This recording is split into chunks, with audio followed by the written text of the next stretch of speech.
Hi, I'm Pete Reilly. I'm here with Dr.Kent Hovind, and as I told Dr. Hovind, I'm a CPA, and I've written quite a bit about his case on Forbes.com.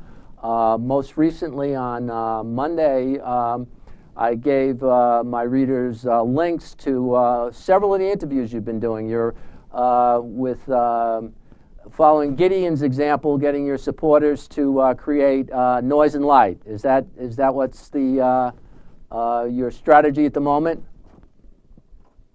Well, there's very little hope of anybody winning in the federal courts. I mean, if you look at the records, they have like a 99% success rate. So, but as far as in the Bible, which is what I believe from cover to cover, there were many times when people faced enemies that were just unbeatable, David and Goliath kind of stuff. So yeah, you can just simply expose the truth. That's all I can do.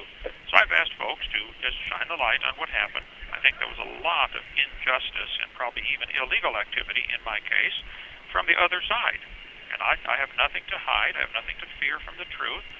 And Gideon in the Bible just said all he had was light and noise in Judges chapter 7. And he shined the light, made a lot of noise, and the enemy fought each other. So yes, I want people to shine the light. I would love a full investigation of this case from start to finish. Okay, Dr. Hovind, there are a couple of issues. You know, I've listened to many of your interviews, so I'd like to hone in on a couple of points. One of which is you've said that you've paid all the taxes that you owed, and you're not a tax protester. But you know, I noted that there was an 11th Circuit decision a couple of months ago confirming a tax court order that you owed quite a bit for income tax, from personal income tax from it was up to 2006, I think, from 1998, and in 2006 there was a tax court decision that had the IRS coming in to make seizures again for personal income tax. Apparently, and I've heard you on record that you don't file Form 1040. Is that accurate, or? Well, you got about 8 questions in one there. The Sure. 11th Circuit, I guess, because I'm in county jail now waiting for the next trial, my record system here is very sparse, and they don't let me keep a lot of stuff. So I don't know what all's happened in that. I don't have an attorney to help on that. This is like a foreign language to me, the whole thing going on. This is not my field of expertise. I am not a CPA and not a tax expert, nor am I a tax protester. So, but as far as what the 11th Circuit did, I don't know, and in one sense it doesn't matter because, like I've said, very few people win. I mean, how many people won in Hitler's courts? And did that mean they were wrong because Hitler's courts ruled them, you know, 1/8 Jew or something and should be executed? So I don't think you can go by a court decision to determine anything truth or false. I would be real cautious of that whole mentality. If you look at the history, for instance, in Fox's Book of Martyrs of the Catholic Church burning people at the stake by the thousands, well, that doesn't prove they were wrong. It just proves they lost in court. That's all. Oh, that was the that was the civil authority that did the burning. The Catholics just determined they were heretics, Dr. Hovind. But and turned them over to the civil arm to burn them. But yeah, it was the civil government. The same thing happened in Jesus' time. They looked, if you read in the Gospels, they looked to catch Jesus in his words so that they could deliver him to the civil authorities, like in Luke 20:20. It's the same thing. There are people looking to catch me in my words. Just anything I say, they're not hearing a thing I say. They're just looking for something to catch me. And they did that with Jesus. They've done that all through history. So I'm well aware of that. There are at least 4 instances in the Gospels where they were listening only to catch Jesus in his words, right. Not at all to learn any truth. So Dr. Hovind, Christian Science Evangelism, the trusteeship of that went to Glenn Stoll, and then it went to Paul John Hansen. I always want to call him John Paul. Was that your decision that they should be the trustees? I don't recall how that works. We had originally, when I started the ministry, I didn't know. I knew the science. I know that evolution is the dumbest religion in the history of humanity, and it's nothing but a religion. I knew that part of it, but as far as structuring church ministries and how to obey the laws and stuff like that, I tried very hard to do that. I wrote prolifically to the asking if we're doing things right, and of course never got a response. I said, look, I even got a CPA, a enrolled agent, and a tax attorney to say, just like it says in IRS Booklet 517, it says ask those three. So I did, and they all wrote me a long, lengthy letter, like 50-some pages, saying, with all kinds of attachments totaling about 50 pages. They said, no, what you're doing is perfectly legal. This is fine. Here's what the law says. And so I was trying to go by the law. And then in about, I'm going to take a wild guess here because I don't have my records, but about 98, I think, 97, 98, Faith Baptist Fellowship with Pastor Mooneyhan said, we'll make you a branch of our church ministry because you're obviously a Christian ministry. And I guess a couple things have to be decided before we get too deep into this rabbit hole is exactly who decides who is a church and exactly who is this IRS. Is this 1933 corporation from Delaware that is actually a Puerto Rican collection agency? And what authority do they have? And I don't want to fight them. Jesus didn't fight the Roman Empire. He wasn't trying to evade anything. He just avoided them as much as possible. And like I try to avoid running into anybody on the street when I'm driving my car. So people confuse the words avoid and evade. I'm certainly not evading anything. If I have a duty, show me, I'll do it. Dr. Hovind, those letters, you had a letter from a CPA, an attorney, and an enrolled agent. Are those available on 2 Peter 3, or have they been posted anywhere? I hope they are. I don't know. I've never seen 2 Peter 3 or any website in Sure. 8 years. But I know when the IRS came and raided our ministry, they took 42 boxes of material, and then 6 years later returned it. So I was in prison by the time. So I suspect the letters are either in there or they disappeared. Right. Because they kept the boxes of material. Right. I've asked Ernie to see them, and as far as I know, they haven't been located. Do you remember who the CPA, who the enrolled agent, and who the attorney were? I don't, man. That's been late 90s I did that. But I sent it all to the IRS that was writing me letters, to the Criminal Investigation Division in Pensacola, and said, here's what I'm being told. Would you please tell me if this is wrong? Tell me, I'll fix it. If I don't hear from you in 20 days, I will assume I've been told correctly and drop the subject. And I wouldn't hear from them for a year. And then they would write back, and always an unsigned letter, which I thought was interesting. An unsigned letter saying, send money. How much did you make last year? Send it in, kind of stuff. There's never been a time I did not answer one of their letters, and there's never been a time they did answer one of my letters. Wow. So, a lot of people. The CPA and this attorney and this enrolled agent said that you were not obligated to file Form 1040 personally? Well, as a person who's taken a vow of poverty and everything belongs to the church ministry, there's nothing to file on. What would I, if you make less than X number of dollars, as I understand it, you don't have to file anything. And so, no, there was no obligation to file. If there was, I would have filed it. And there's no obligation. There has to be a contract, is what they told me.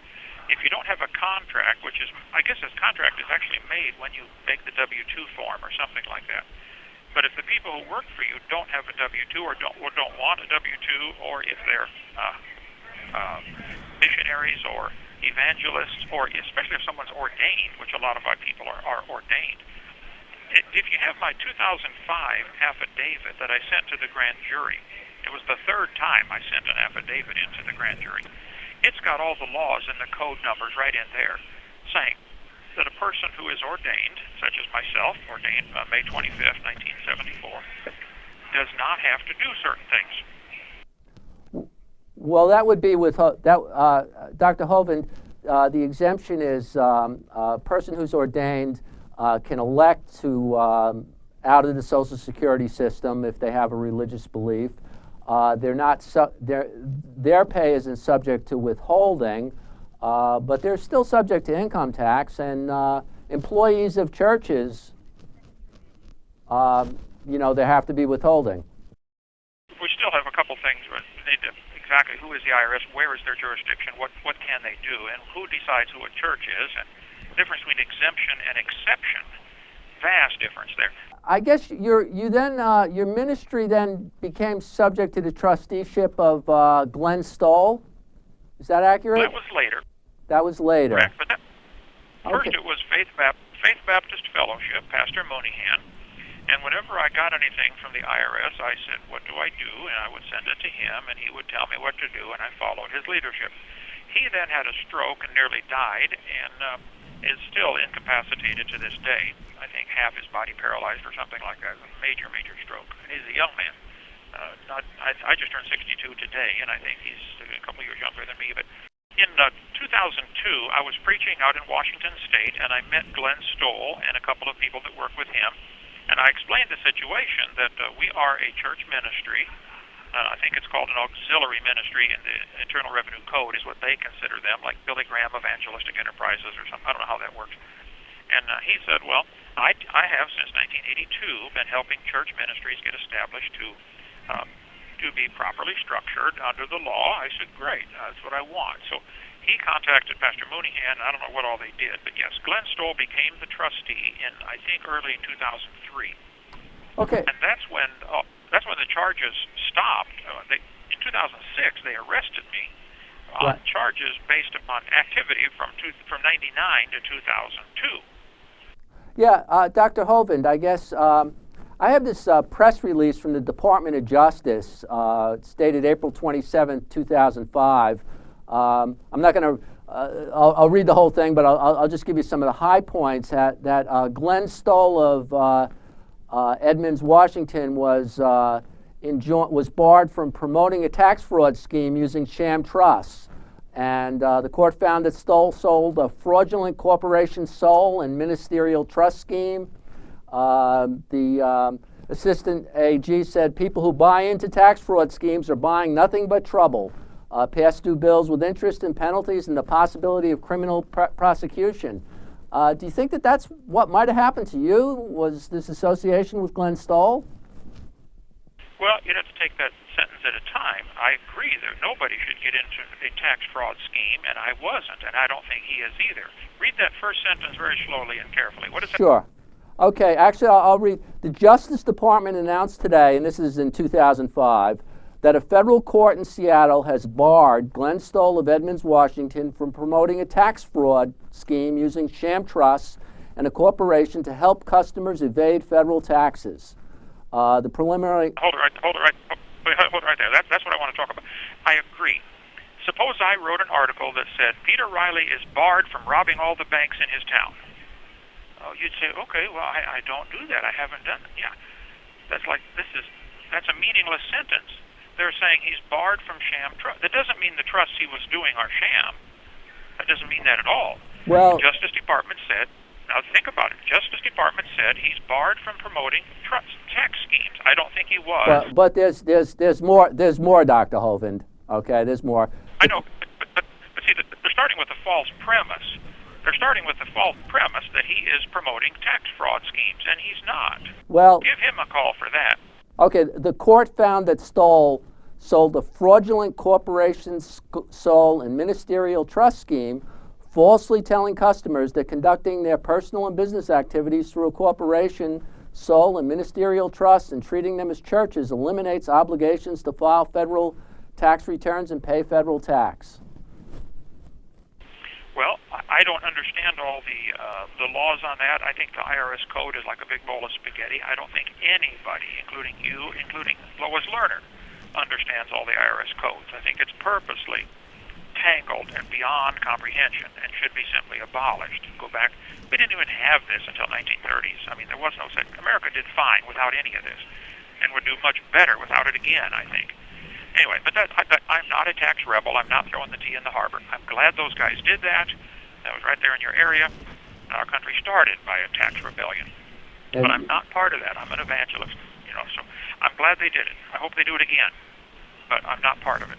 Well, actually, Dr. Hovind, the expression with somebody walks like a duck, talks like a duck is seen in the company of ducks. He might be considered a duck. And I'm wondering if your association with Glenn Stoll and Paul John Hansen may be the reason why the government was interested in you rather than your teaching on creation science.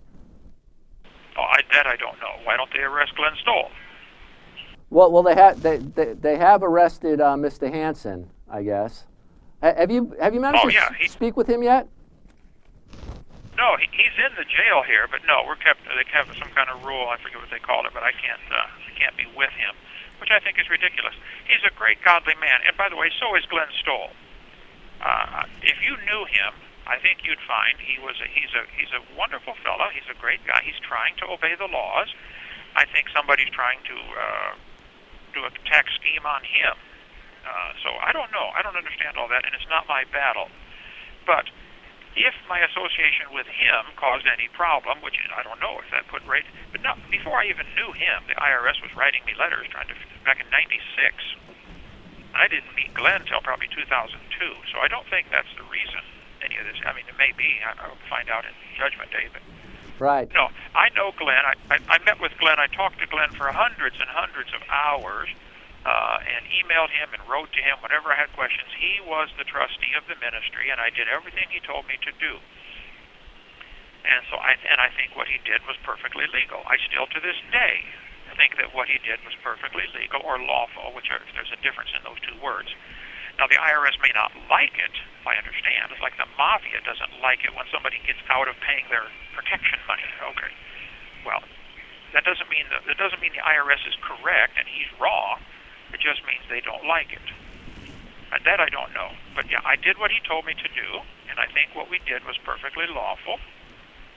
Would I do it again? I don't know. I'd have to. I have never wanted to have trouble with anybody. I'm a peaceable man. I give the evolutionists fits because I show their religion to be retarded, which it is. Dr. Hovind, Dr. Hovind, if I could ask you one thing. To use the term retarded as an insult, it troubles me. But that's just my own personal opinion. I guess I take. Well, but I take the word retarded to mean mentally slow or deficient, which is not necessarily an insult. It's just a fact. Some people are slower mentally or deficient mentally. It's not an insult or a cut down, and somebody who believes they came from a rock, I think, is mentally deficient. Oh well, I appreciate that. Just my own personal preference. When kids use that term, it's they're discouraged from it nowadays. But so you believe Glenn Stoll. Now your son Eric is doing great things in your ministry, I understand. He's taken it. Yes, sir. I'm very proud of him. Doing a great job. And he I understand has chosen to be a little more conventional on the tax side. I looked up his organization. It's has a 501c3 exemption. It files a Form 990. There's no way I would know, of course, but I'll bet you Eric files an income tax return. And have you spoken to him about that? Do you approve of that, or where are you on that? We have not discussed that very much. I told him, when they took me to jail, I said, look, I want you to keep the ministry going. You do what you have to do, and that was apparently his decision. So it's his ministry, creationtoday.org, and I think he's doing a wonderful job. I think you'll find this same exact problem has existed all through history, where a decision has to be made. If you look at this historically, when Hitler took over Germany, for instance, the church was under attack right away by Hitler, and the German church split right in half. They were called the Confessing Church and the German Christians. Dietrich Bonhoeffer was the leader of one of those groups that was the more conservative, saying, look, because Hitler ordered the churches to put a Nazi swastika on their pulpit. And a bunch of Christians said no. They had Nazi baptisms, all kinds of stuff under Nazism. So the church had a decision. Are we going to do what Hitler says or not? Jesus said we should render to Caesar that which is Caesar's, and I agree. But the next part says, and to God that which is God's. The church is not Caesar's, though Caesar would like to control it. In China, to this day, there is still a split among the Christians between the house churches, of which there are 60 or 70 some million Christians go to illegal house churches. And then there's the three self I don't know if it's self-denial, self-something, 3 self-church, which is the communist-run church. So the question would be, does the government in America have the right to decide what is a church? And does the government in America, and I'll include the IRS in that group, whether that's part of the government or not is another story, but does the IRS decide what is a church? Does the IRS or the government decide what a church must do? Is the church required to be a tax collector for the Internal Revenue Service? Okay, so you were interviewed, Dr. Hovind, you were interviewed by Pastor Manning, and he touched on these issues to some extent. So you're saying that if Pastor Manning, for example, he's there as the minister, but he's got quite a substantial operation. He probably has somebody who cleans up the church, maybe a couple of people working in the office, and if he then withholds taxes from them, sends them a W-2 and that type of stuff, is that somehow inappropriate? Oh, I don't know what he does or how he does it. I know Greg Dixon is now 82 years old. He's the one in Indianapolis Baptist Temple that had the church seized and bulldozed by the IRS, and he's more knowledgeable on this topic than me.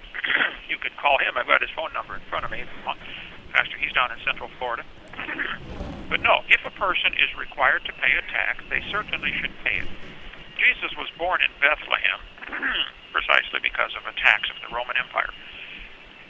That's why he was born down there. So yes, I think though that we need to be very cautious that we don't step in a trap and become entangled in something we don't need to be entangled in. I don't follow the rules of football because I don't get out on that field and play football with those guys.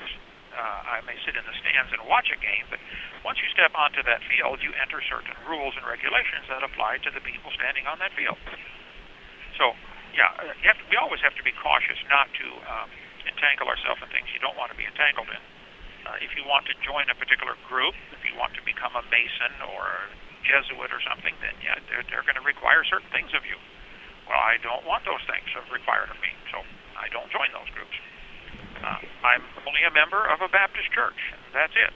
I'm not a member of anything else, and don't want to be. So I think that, if I owe something, if you know of something, by the way, you've reviewed my case, and like I said, I'm in favor of full disclosure. Show me what I owe, what tax I owe. For instance, Eric now, with his ministry, I would assume, being 501c3, does not pay sales tax. When I was running Creation Science Evangelism, we paid sales tax on everything because we did not want to be a 501c3. We thought that there was advantages and disadvantages, and the pastor said, no, the government creates 501c3 corporations. Is the church a corporation of the government, or is the church a creation of Jesus Christ? It's a pretty simple, fundamental question. Churches automatically have 501c3 status. They don't have to apply for it if they're actually churches. But I guess I'm taking that question a little further. If you have a regular Christian church that, in addition to the preacher, has a few employees, do you think it's wrong for that church to withhold taxes from the people running the office and cleaning up the church and stuff? Is that like sinful? No, churches can do what they want. Lyndon Johnson, before he was president, when he was senator from Texas, he's the one that pushed through the legislation for 501c3. There was no such thing before the early 50s. And if you read 501c3 carefully, if a church wants to become, or a religious organization wants to become 501c3 exempt, I would point out that's very different than being an exception. You know, I am an exception to the Mexican tax laws. I don't care what laws they pass in Mexico about taxes. I don't live in Mexico. But that's, again, an issue that's way over my head. You need to discuss that like with Ernie Land or with Paul Hansen. Well, Paul Hansen to call in. He can call to your program, I'm sure. That's a totally different subject. Exactly where is the IRS's jurisdiction? But Lyndon Johnson was a governor of Texas, or senator from Texas, and the Texas preachers were blasting him because he was a womanizer and an alcoholic and, lots of problems. So they were just publicly preaching from the pulpit the truth about Lyndon Johnson. He didn't like him to be able to preach the truth.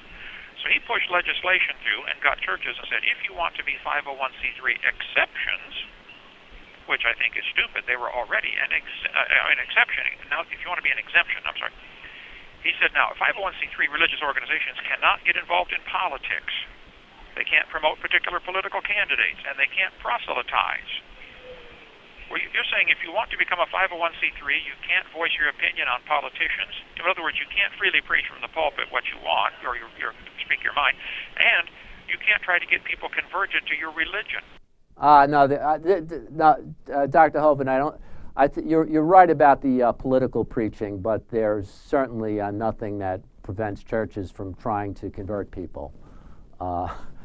Do you have the statute there in front of you? Can you read 501c3 very slowly and carefully? I think you'll see, yes, they cannot proselytize. Now, they may not be enforcing that right now, just like in China. They have a rule, if you're going to be a free self-church, you can't get anybody converted. Well, most Christians with a brain say, well, I don't want to be a free self-church then. No, because I'm not going to promise I'm not going to convert people. I'll get this. I'll make sure that I post the language from the statute. Certainly you're right about the political thing. Although the IRS doesn't really enforce that. As a matter of fact, they was sued by the Freedom from Religion Foundation for not enforcing the rule about preachers. Preachers have been defying that rule with Pulpit Freedom Sunday. Deliberately breaking the rule, and the IRS hasn't really done very much about it, and they're under pressure from atheist groups to do something about it. So, hold it. Let's take one topic at a time here. Certainly. So, are you saying that preachers are defying the IRS rule about getting involved in politics? Should those preachers be arrested, or should they simply throw the rule out? The fact that they have the rule and don't enforce it ought to raise red flags with everybody with half a brain and one eye. Why do they have the rule then? The rule is wrong. But if a church wants to step into that court and say, we will abide by these rules, then they should abide by the rule. It's incrementalism. Right. This is what Hitler did. Hitler slowly took over the German church. Nothing would prevent someone from setting up a church and telling the parishioners that you cannot deduct the donations and paying taxes on whatever offerings were and net of the expenses. You could run a church that way if you chose, and then presumably say whatever you wanted. Okay, let me ask you this question. Up in New England area, there's a lot of Catholics. Is the Catholic Church a 501c3 corporation? Most of the property of the Catholic Church is titled to the Archbishop of the Diocese of Boston, Archbishop of the Diocese of Worcester, in corporation sole, meaning that the title to the property is associated with the holder of the office. Okay, so if wait a minute, now slowly here. If the Catholic Church is a corporation sole, and Glenn Stoll is setting up corporation soles, what is the problem here? Isn't the Catholic Church doing exactly what Glenn Stoll was doing? No, Dr. Hovind, because the Catholic Church is a hierarchical church, so that when you say that the property, all this property in Boston, is belongs to the bishop, if the Pope then says, no, we got a new bishop, it's not his anymore. When you take a one-man ministry like you had, and apply corporation sole to it, you end up not being able to distinguish between the property of the ministry and the property of the minister. And I believe that that's kind of the source of some of your problems. That's why the IRS ended up taxing you on all that income, because you can't, it's hard to distinguish what belongs to the minister and what belongs to the ministry. In a hierarchical church, it's not as much of a problem. Well, you just told me that the Pope can decide to take the bishop out and put a new one in. So actually all of it belongs to the Pope. Does he pay taxes? Probably not, Dr. Hovind. But the Pope is chosen by the College of Cardinals. The Pope doesn't. You can't set yourself up as Pope. It's challenging. Well, I don't know how it works, and nor do I care very much. But I'm just curious because are they breaking the law? Are they an exception to the law? Does the priest at your church file a 501, or does he file a tax form every year? Actually, Catholic priests do file Form 1040, yes. I've done at least one or two of them. They don't make very much money. I believe the salary's set in each diocese, and it's not all that much. But yeah, Catholic priests. Members of religious orders, it's a different story. They fall under 501D, it's a slightly more complicated thing. But that's another exempt status, 501D, and they're members of religious orders who have a vow of poverty are only required to file to the extent that there's non-religious income, and they're otherwise it's exempt. I mean, I don't know. You might have looked into 501D. I don't know if anybody mentioned that to you. No, but let me ask you a question then. So if my income, and I got to be careful about that word income. What exactly does that mean? You got to define every word with these folks, because they have different. It's like Alice in Wonderland, every word means something different. But if my income was, if I had a vow of poverty and everything belonged to the church ministry, and I drove a church van and lived in a church parsonage and had no non-religious income, would I be required to file? I'm just asking. Well, if you were recognized as a 501D apostolic organization, which is another status. Actually, it was created for the Shakers, because the Shakers were organized as a corporation, and they had to. There was a concern, so the 501D status was created to address that situation. To the extent they had income from the farms, the income was considered shared out equally to all the members, and if it passed the threshold, they would have to file individually. I've never seen a member of a Catholic religious order who had to file individually, but in principle it could happen. And I think the order would tend to take care of it.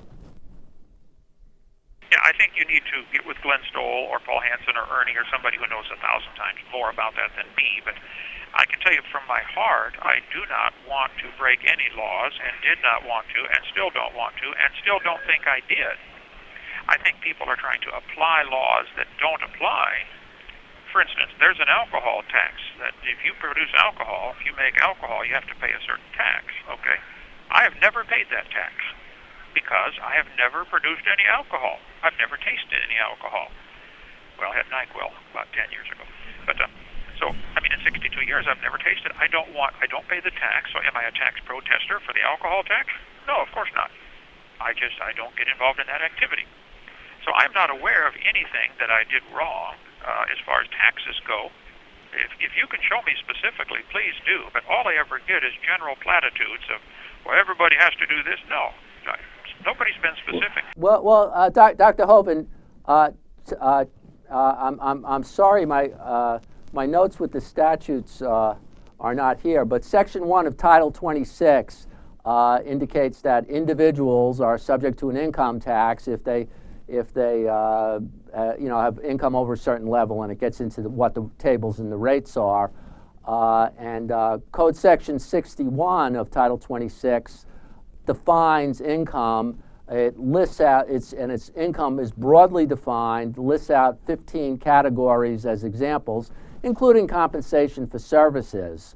And then there's a further section on that if you have if you have the income, you have a tax, you're required to file a return. I think that's 6103. I mean, it is. I grant you, it is complicated, but some of the things aren't that complicated, and so people who make more than a moderate amount of income, a very low amount of income, are required to file, or at least that's the way most people see it. Well, okay. Again, let's go one point at a time. If you look at my 2005. I filed with the grand jury, which Michelle Heldemeyer took away from them, so they probably did not read it. but it's posted on 2 Peter 3, 2005, third affidavit. I go through those codes, and it says very specifically about those who are ordained ministers. I sent that to them and said to Michelle Heldemeyer, the U.S. attorney that came after me, and to the IRS agent, Scott Schneider, and said, what am I doing wrong? Here's what your law says. Now, you're a CPA. If a person with a business, an income, etc., sent all of his tax information to 10 different CPAs and said, what should I do? How much do I owe? Do you believe any of those 10, their numbers would match exactly? Or would they all come up with different answers for what he should do? Is the tax code so complicated that 10 CPAs trained in this business would still come up with different answers? What do you think? I did have a question from something we discussed a minute ago before we get too far off traffic. Sure. Off topic. You had mentioned about Internal Revenue Code 501c3 says churches cannot get involved in politics. No, it's not actually in the code. I'll have to look that up. That was a ruling, I believe. I'm sorry I didn't bring my code. I'll get the specific rule that creates that. But 501c3 organizations in general, there's 29 different types of organizations on the 501c, which I think is kind of ridiculous. And each one has different restrictions. 501c3 is the gold standard because you can deduct contributions to a 501c3, where a 501c4, which can have a level of political activity, can't get charitable deductions. So you could organize your church as a 501c4, and then you could spend half your time on politics if you wanted to. But the deductions wouldn't be the deductions wouldn't be tax deductible. No, my question is different though. Can you imagine any of the prophets of the Old Testament? Can you imagine Moses taking a vow or promising he will not get involved in politics? I mean, God called him to go talk to Pharaoh, the king. Can you imagine any of the prophets of the Old Testament? God, almost everything they did had to do with politics, with telling the king, hey, you're doing this wrong. God sent me with a message for you. Hezekiah, you're doing this wrong. Isaiah, Jeremiah, Ezekiel. I mean, the whole Bible is full of people, preachers and prophets, getting involved in politics because that's where the battle was. They're trying to straighten out the kingdom or straighten out some political problem. I cannot imagine why a church would want to take a promise saying we're not going to get involved in this. That's what the calling is supposed to do. But that's what Lyndon Johnson's goal was in developing that, and he's succeeded. He's shut the churches up. And the fact that the IRS isn't enforcing it right now, well, gee whiz, that ought to raise red flags for everybody. That means they could enforce it. Well, yeah, they do have resource problems at the IRS, Dr. Hovind. There's Tigta was looking at it the last time. There's like 11 million delinquent accounts, and they can't. If they work on the delinquent accounts, people will call up, and they don't have the people to answer the phone. So people making sermons about politics, I could see wouldn't be much of a thing. I'm afraid this is going to have to. I'm going to lose the studio, so this will be our last call. Okay, no problem. I do appreciate the time that you spent. I guess the question, I used to kid around and I'd say, I don't think Kent Hovind could ever admit that he was wrong about anything. And then the first couple interviews, and you've said that you were mistaken about the the pre-tribulation rapture, right? You. Absolutely. If I am wrong about something, I will quickly admit it. You show me where I'm wrong. My wife can tell you many places where I've been wrong. 41 and a half years we've been married. But yes, if nobody has shown me what law I broke to go to prison, they give me general platitudes.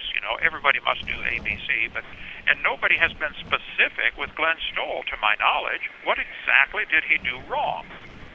They may not like it, but I don't know. I haven't seen Glenn in years. I've never met Paul Hansen. He's the trustee. I think everything was set up lawfully. And the government may not like it. I don't know. I'm trying to obey the law. And we were not a 501c3 corporation. A corporation is created by the government. The government does not create the Church of Jesus Christ. though they would like to control they want to control everything. Okay, I think the government has a very legitimate function. I'm in a room full of guys that need somebody to govern them. Trust me, I've been for 8 years now with a bunch of folks. I did a program on. Yeah. I would shut down the prison system and go to a biblical system. Right. I heard that. Now, under the Bible, really, you just have fines, corporal punishment, and capital punishment. That's it, right? Well, and I've asked hundreds of guys in here, which would you rather have, 20 lashes or 5 years? Give them an option. We don't have to make it mandatory. I'm not saying we have to beat everybody, but if you gave somebody an option, if you broke a law and they arrested you and the judge said, Peter, you're guilty, do you want 20 lashes or 5 years? Which would you take? Wow, that's a tough one, but... It's not a tough one. Come on. If you take 20 lashes, it's over. You're sore for a week, but you're home, and nobody has to pay for your groceries for the next 5 years. What we're doing now is we're punishing the wrong people. Right, and I guess really grave crimes you're thinking should be punishable by death, or? Oh, and they would prefer people that get double life sentences. Would you please just kill me? That's what they're asking. No, we got to lock you up for 40, 50, 60 years. I worked at the Supermax prison in Colorado. I worked in the kitchen out there, the only Supermax America has in Florence, Colorado. Those guys, 460 some of them, I think, are locked up for life. Most of them would prefer to be dead. What is their wife supposed to do? Get a divorce and feel bad for breaking her vows? Or stay faithful and lonely for 45, 50 years? This is an evil system. I think the IRS invites corruption just by virtue of what they do. And I would shut down the whole thing and go back to the constitutional direct or indirect taxes. A direct tax on an activity like becoming a doctor, and an indirect tax where the federal government says, hey, we need X number $1 million. In Florida, you have 18% of the population. Florida, you figure out how to come up with it. But for a government agent to come knock on your door in your personal property and on your personal land and say, here, give me money or I'm taking you to jail, the whole concept is screwy. It's not what our founding fathers wanted.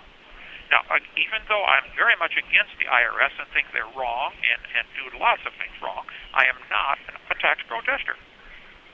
Though a lot of folks would like me to become one. I'm a guy who shines the light and makes the noise. So if it doesn't seem very likely, but if you were to conclude that, geez, Glenn Stoll was mistaken, you'd kind of say, okay. And but you're certainly not there yet, but No, if Glenn Stoll did something wrong, I'm not aware of it, and if he did, I wouldn't follow him. I don't follow. The fact that a leader of a particular organization loses doesn't, how many wars have been lost by the guys that were the good guys, but they lost the battle or lost the war. I mean, we almost lost the Revolutionary War up there in Boston area, 25,000 Americans died fighting the British. And a whole bunch of Americans, after the war, moved out and moved to Canada and said the wrong side won. St. John, Nova Scotia, the whole town was started when 30,000 Americans moved up there because they thought the wrong side won the war. So this has been a people are on both sides of this issue, and as far as the IRS goes, I don't care what if I owe something, show me. Jesus didn't go around fighting the Roman government at all. He just simply avoided them. If they come up and say, hey, do you owe taxes? Jesus said, hey, Peter, go catch a fish and give him some money. He did not tell Judas to take it out of the bag. He just told Peter, go, and it was only for him and Peter. It wasn't for the other 12 disciples. I mean, that's a very interesting story. The only story we really have about Jesus and taxes. So, to summarize here, I will pay anything that I owe. Show me what I owe. I think I obeyed the laws. I think I'm still obeying the laws. I want very badly to please the Lord. I'm going to stand before God someday, and so are you, and we're going to give an answer to everything we've ever said or done or thought about. I want to be ready, and I fear God a whole lot more than I fear any federal judge.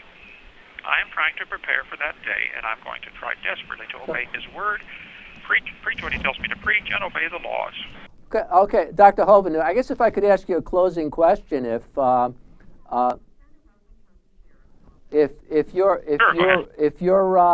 you're released and Ernie Land were to come to you and say, Dr. Hovind, I have people who can finance a ministry for you, and they'll take care of all the business. You just preach, you say what you want, the message, but they're going to give you a salary, and they're going to want you to file an income tax return personally.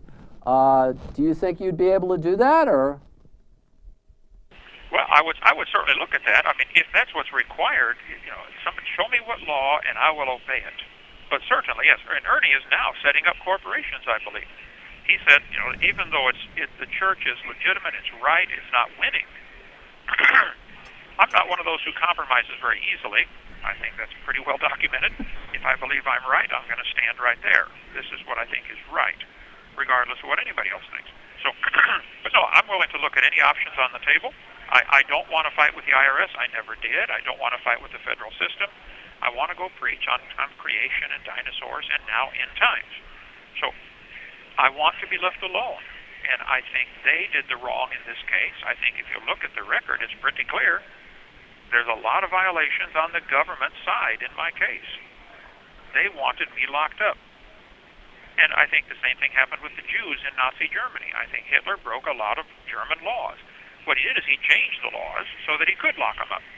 I think the judge changing the jury instructions at the end of my trial to say less than $10,000 is a classic example. But it's Congress's job to investigate all of that stuff. It's not my job to judge the judge.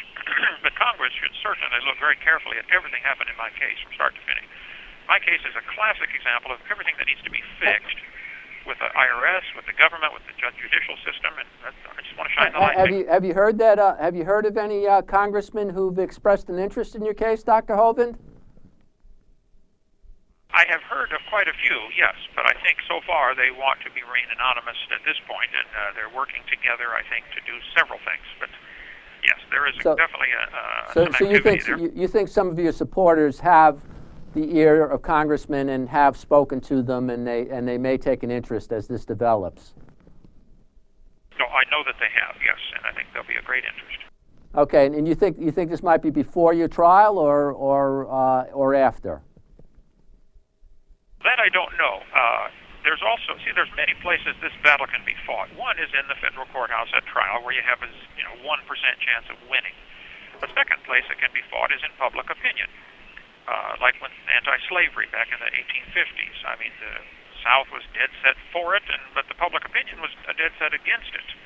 I think public opinion is certainly in my favor on this. Everybody, I get thousands of letters here saying, look, we're for you, we're with you, we're praying for you. So check the internet, you'll see the same thing. Also, there's an international court in The Hague that you can talk to Ernie about that. Well, that was in your letter to Eric Holder. I think that was you referred to that. Correct, because if the local court won't follow the rules, or you can't get justice there, of course the appeal court is just part of the same thing, and the Supreme Court doesn't hear any cases unless they want to, so that's a joke almost anymore. Ask anybody who's tried to get there, or look at the stats. Out of the 11,000 get submitted every year, how many get granted? Phil Driscoll's an example of that. His parsonage exclusion was limited, and he tried to appeal to the Supreme Court and didn't get anywhere. But yeah, that's a good, just as an example. Nobody does. But another way this battle can be fought is in Congress ought to change these laws. They're the ones that write the laws. They should change them. They could change them in seconds. I'm hoping they call me to testify before Congress about IRS abuse. I think I've been abused if anybody has. I think we need to rein them in or shut them down. Some people just should not be trusted to carry a gun. You just shouldn't let them have authority. They should be flipping a hamburger someplace. Well, okay. Well, Dr. Hovind, I really appreciate you calling. I wish you well, and I'll probably be speaking with Ernie some more. I spoke with Ernie somewhat before you because we had that glitch this morning, and I guess we can wrap up. 60 seconds, Dr. Hovind. It's all yours. I would encourage folks to go to 2peter3.com, the number 2, the word Peter, and the number 3 from 2 Peter 3 in the Bible. And I'm much more concerned about getting the gospel out, getting people converted, getting people saved, than I am about this whole political battle. If they give me 500 years in prison, I'm going to keep writing books and winning souls and doing what I've always done. Half the Bible's written from prison. or captivity, so I don't like it, and I'm going to fight it, but this is a very small part of my life in here. Most of my life is spent in writing books and writing stories and answering letters and winning people to Christ and doing Bible studies. You know, this is a distraction is all it is. But meanwhile, the government spends full time on this. They got people they spend over $300,000 now on this case. To do what? This is crazy. It's insane. I think the taxpayers ought to pull the plug on them. But I appreciate the interview, and I'll be glad to do any more. If anybody wants me to call, tell them I'll be glad to do it. I got nothing to hide. Thank you, Doctor.